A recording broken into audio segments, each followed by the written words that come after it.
최근 5년간 그 연 평균 88억 원 정도의 이제 정부 R&D가 투입되었다 이렇게 돼 있고, 대부분 다 이제 정신 건강 정진이라든지 대활 분야에 이제 포커스 되어 있다는 건데, 또 정부 역할이나 측면에서 볼 때 어떻게 평가를 하세요? 미약한 수준이죠. 왜냐하면 개념 자체가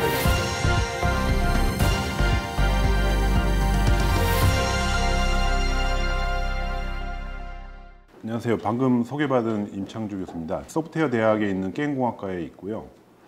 주로 이제 게임 개발 그리고 이제 뭐 시스템 서비스를 많이 했는데, 오늘 발표드릴 내용은 그 제가 하고 있는 도메인 소개하고, 그다음에 뭐 정책적인 이슈가 있으면 약간의 그 이슈들을 여러분들하고 토론하는 형태로 진행을 하겠습니다. 게임 기술의 이슈는 크게 이제 3D 이 기술과 메타 휴먼, 버추얼 휴먼 이런 얘기를 많이 하죠. 그리고 클라우드 게임, 블록체인, 그리고 AI 이렇게 얘기를 하는데, 게임 회사의 AI 부서가, 전담 부서가, 연구소가 150명이 넘어섰어요. 그래서 뭐 NC소프트, 크래프톤, 넷마블 하면 150명 이상의 AI 인력들이 포진되어 있습니다. 웬만한 대기업 수준인데요. 최근에는 그 서울대학교에 그 컴퓨터공학과 교수님이 NC소프트로 이직을 하는 케이스도 생기고, CRO를 맡으신다고 하는데, 학계에서 이렇게 인재를 빼가는 경우는 학생들도 같이 이렇게 좀 이동을 하기 때문에 굉장히 파급 효과가 크죠. 평균보다 3배 이상의 고성장 산업이 되었고, 또 일자리 창출 중에서도 30대 이하가 74%니까 젊은 분위기, 그리고 전체 11개 유니콘 중에서 4개가 게임 회사에서 나왔어요. 반면에 대학의 구조조정은 사실 소프트웨어하고 반도체 산업이 굉장히 이제 인력을 많이 필요로 하는데, 대학의 구조조정은 이제 어떤 산업 분야나 학과를 감안하지 않고 전체적으로 이제 정원을 줄이는 형태로 가고 있어요. 그래서 보시면 인구 수가 급감함에 따라서 이제 정원을 줄여야 된다. 근데 거기에 따라서 일부 그 소프트웨어나 반도체도 주는 대학이 있고, 이제 특별히 수도권에 대해서는 이제 이렇게 제한을 가하지 않는 형태로 지금 약간씩 펼쳐지고 있는데, 서울대학교 입결 결과를 보면 의외과가 제일 커트라인이 높고, 그 다음에 치의학과 컴퓨터공학부예요. 그러니까 전자공학부보다 훨씬은 아니고 약간 높은 수준. 그래서 거기 교수님들이 굉장히 고무적이다. 다시 컴퓨터공학, 예전에는 의대보다도 높았다고 해요. 그래서 다시 좀 인재들이 오고 있다, 이런 위안을 삼고 있다고 합니다. 미국의 경우에는 이제 스타급 게임 개발자하고 스타급 의사하고 같이 이제 벤처 창업을 하는 사례들이 꽤 있습니다. 그래서 그 여파가 한국에도 이제 영향을 미치고 있다. 그렇게 이제 두 분이 만나면 이제 VC나 이제 투자 업계에서는 그냥 안 봐도 뭔가 나오겠다 해서 이제 투자를 막 하는 형태로 되어 있죠. 그래서 디지털 치료제는 많이 들어보신 분이 있을지 모르겠는데, 그러니까 소프트웨어적으로 치료를 하는 이제 그 SAMD, Software as a Medical Device라고 표현을 하죠. 그래서 그 이전에는 이제 의료기기라는 게 있었는데, 의료기기는 이제 하드웨어고, 그다음에 전자약, 그다음에 디지털 치료기기, 그러니까 디지털 치료제, 이렇게 이제 발전을 해가고 있어요. 그래서 하드웨어에 종속되어 있는 소프트웨어가 아니라 소프트웨어 단독으로 치료제 역할을 한다. 그래서 쉽게 얘기하면 게임인데, 그 게임이 프로토콜이 이제 과학적으로 이제 보통 태스크를 설계한다고 하고 퀘스트 디자인이라고 하는데, 그 미션이 인지 기능이나 어떤 불안감을 해소해 줄 수 있는 과학적인 형태로 기획이 돼서 설계된 그런 게임을 얘기하는 겁니다. 태스크를 수행하면 어떤 기능이 향상되고 선택 반응이라든지 인지 기능이 향상될 수 있다라는 거를 이제 근거 기반의 이제 논리를 펴서 임상을 하는 거죠. 그래서 임상에서 이제 허가가 나오면 그 효과성과 이제 그 유해성도 검증을 하겠죠. 그래서 이제 디지털 치료제로 이제 승인이 나는 겁니다. 현재 국내에서는 승인난 제품은 없고요. 이제 그 가이드라인이 나와서 아마 올해 말이나 내년 초부터 승인이 날 것으로 예상을 하고 있습니다. 전 세계적으로 이제 키 플레이어들을 보면 대부분 인지 기능이나 재활 쪽으로 많이 되어 있고, 심지어는 이제 알킬리라고 하는 이제 자폐 증세를, 발달 장애를 이제 정상으로 좀 도와주는 그런 역할을 하는 회사들이 있고, 그리고 뭐 호흡기라도 COPD 같은 것도 훈련에 의해서 습관성 장애를 개선해 주는 것도 있고, 뭐 뉴로 신경학적인 것들도 있고, 또 그 페인 고통을 이제 감소해 주는 그런 이제 VR 관련된 치료제도 해외에서는 승인이 나 있는 상태입니다. 국가적으로도 나이 많으신 분들을 위해서 어떤 그 젊었을 때는 한창 이렇게 스마트했지만 나이가 들어가면서 이제 인지 기능이 약화되는 그런 기능을 연장시키겠다, 그런 이제 목적을 가진 거하고, 태어났을 때부터 조금 발달에 장애가 있는 친구들을 향상시키는 거하고 어느 게 더 중요한지 거기에 대한 이슈는 있습니다. 왜냐하면 현재는 국내에서 두 가지 정도 좀 전에 얘기한 치매 장애 개선하고 그다음에 오티즘 어린애들을 하는 두 가지로 이제 구분해서 이제 시장을 점유하려고 개발 중에 있고요. 현재 5개 정도는 임상 시험을 해도 좋다는 허가를 받은 상태입니다. 임상 시험이 제약보다는 시간이 오래 걸리지 않고, 그래서 2년, 3년 해서 임상을 마칠 수 있다고 보여지고요. 실제로 그러면 게임 개발 인력이 의사하고 맞는다고 해서 바로 이제 디지털 치료제를 만들 수 있느냐 하면 그건 아니고요.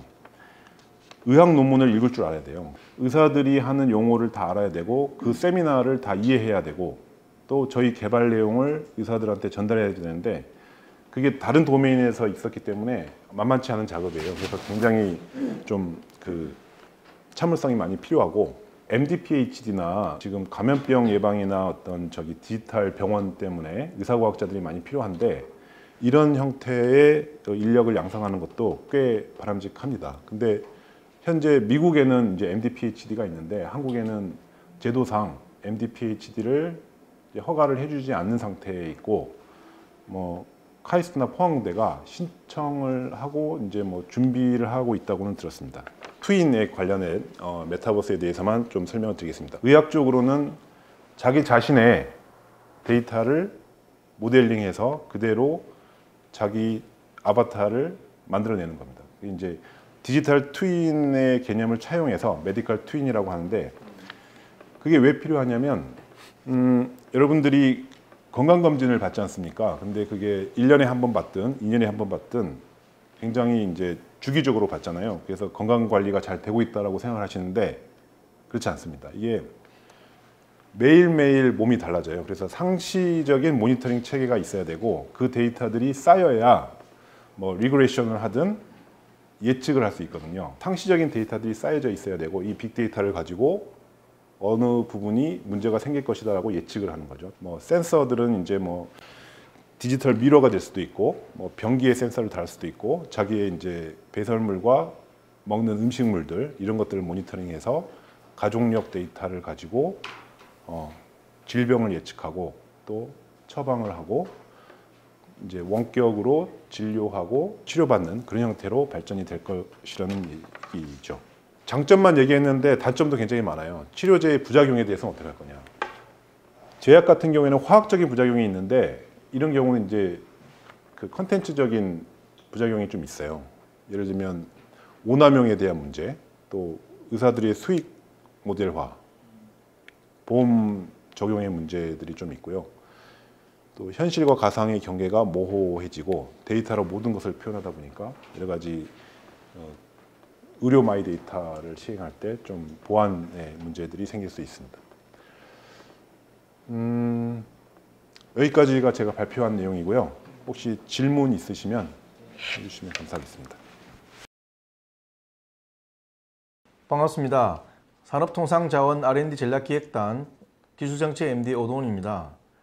오늘은 한국공학대학교의 게임공학과 임창주 교수님을 모시고 게임 기술의 확산, 디지털 치료제와 메타버스라는 주제로 말씀을 좀 나눠보도록 하겠습니다.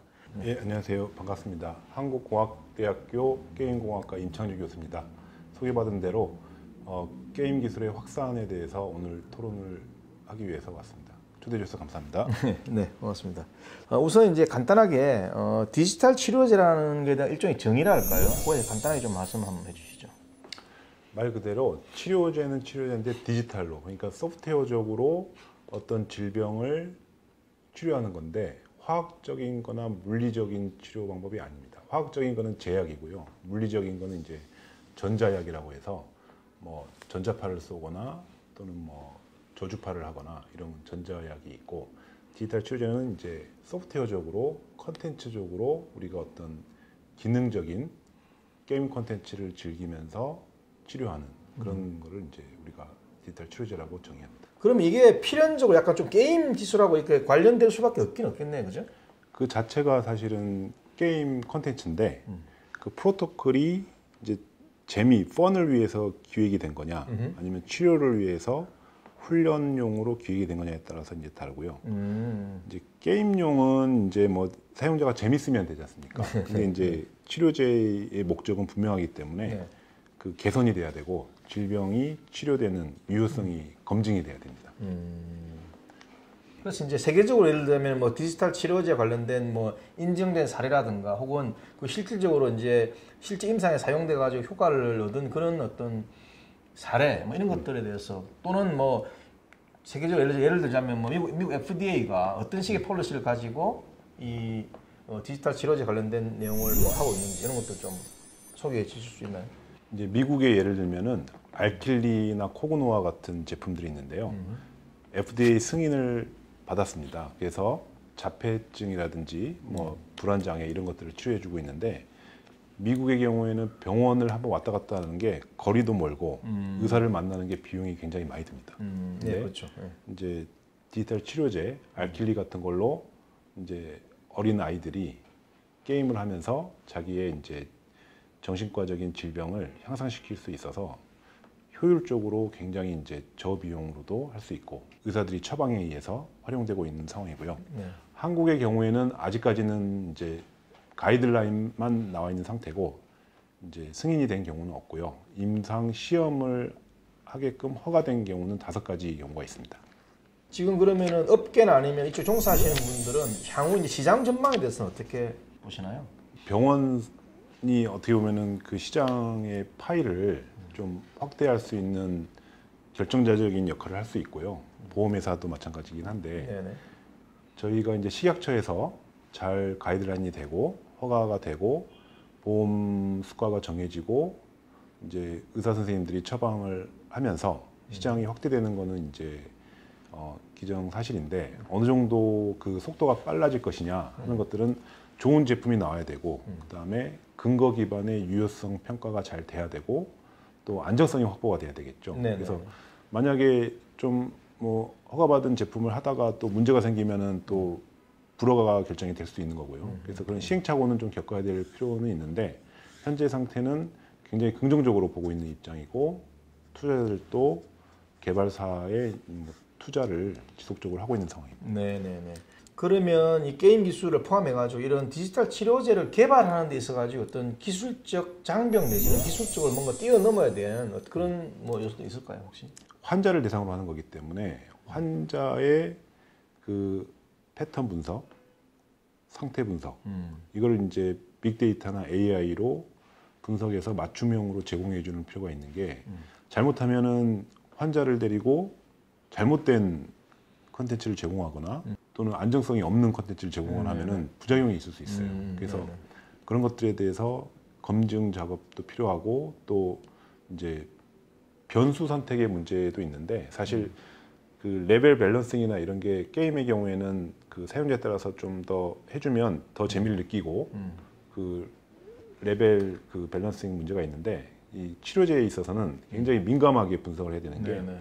센서티비티 어널리시스라고 민감도 분석을 철저하게 해서 약간의 변동, 파라미터의 변동이 환자들한테 볼 때는 엄청나게 크게 느껴질 수 있기 때문에 예. 그런 것들에 대해서 수많은 이제 실험 데이터 기반으로 이제 임상을 한 결과를 가지고 해야 된다는 거죠. 프로그램을 개발하는 어떤 전문가하고 의사들하고의 협업이 필수적일 것 같아요. 예. 아니면 물론 그 사람이 의사이면서 동시에 이제 게임 개발자면은 더 좋고 그죠?